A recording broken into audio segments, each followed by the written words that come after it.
ஆடை ஏன் உன்மேனி அழகை ஆதிக்கம் செய்கின்றது.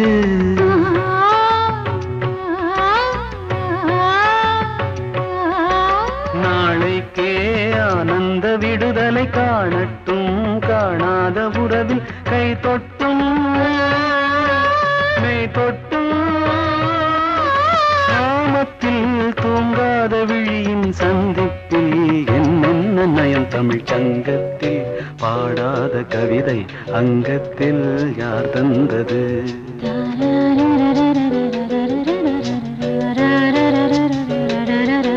சந்தத்தில் மாறாத நடையொடு என் முன்னே யார் வந்தது?